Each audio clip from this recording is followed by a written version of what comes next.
Hi there, this is Dr. Evan Osar with the Institute for Integrative Health and Fitness Education. Welcome to this edition of Facebook Live, and we're here discussing incomplete rehab syndrome of the ankle and foot complex, because so many of our clients are going to present to us with what's been termed incomplete rehab syndrome. And this is essentially individuals that have either finished rehab without being able to do the things they need to, want to, or love to do, and or haven't returned to the function at the level they need and or want. That creates and perpetuates chronic tightness, discomfort, and or just the inability to perform at the levels they need or want to.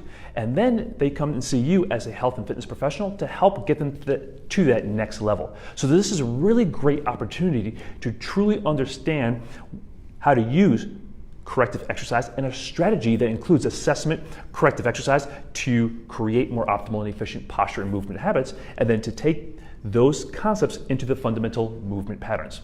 So we're going to turn our attention to the ankle and foot complex. We know that the most common ankle sprain is an inversion ankle sprain, where the ankle goes like that, usually plantar flexion and inversion. So what happens is the individuals get really tight in their posterior tibialis, medial gastrocs, and they get overstretched in like the muscles like the peroneals that would evert the foot.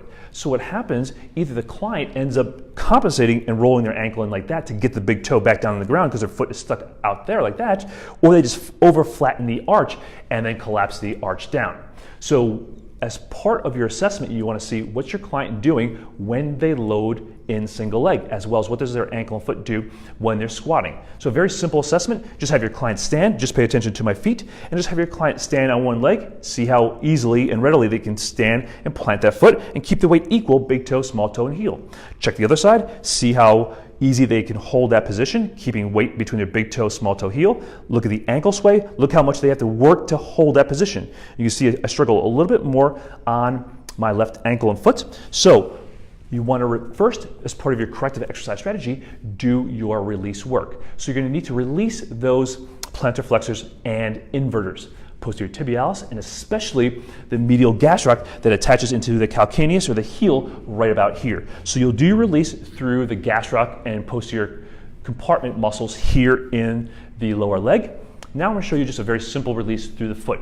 We like the activator from our friends at Rolga. So here's an activator here. We like this because when you put it down on the floor, your client can release the attachments of their posterior tibialis by just pushing down and holding without the ball rolling around. So we like this a little bit better because it allows for better contact, and you just take a couple different spots around the ankle and foot complex, moving the foot around, stretching out the foot and the toes, elongating the toes, because essentially what we want to do when the client gets up is allow the foot to go longer and wider while remaining upon the foot tripod. So once you've done your release, you do it obviously longer than I'm doing it here. You'd also be releasing through the posterior compartment, as I talked about, gastroc soleus and the posterior tibialis. Then have your client stand up. Have them get the foot tripod, so big toe, small toe, heel. Have them do a couple small squats and really focusing on lengthening the foot out and widening the foot while also maintaining that foot tripod position. So 5 squats to use that range of motion you just created and to create those optimal mechanics that your client ultimately needs to improve foot and ankle mechanics.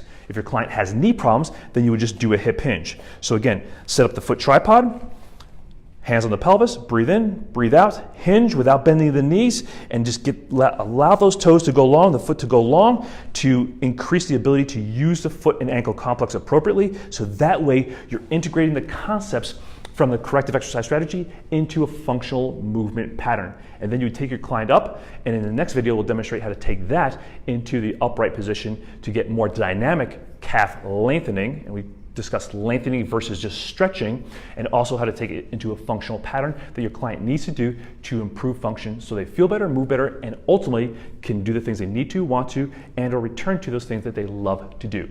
So this is Dr. Evan Osar taking you through the Integrative Movement System, the proprietary system that we came up with for our own clients and patients here in our office, and that we share with you here, so that way you have a strategic approach, a systematic approach to assess your clients, to use corrective exercise, and then take that into the fundamental movement patterns that your clients need to do to be successful at accomplishing their health and fitness goals, so you become the expert your current clients need and your potential clients will seek out. So you can be part of that medical fitness solution that we've been discussing for the past few weeks.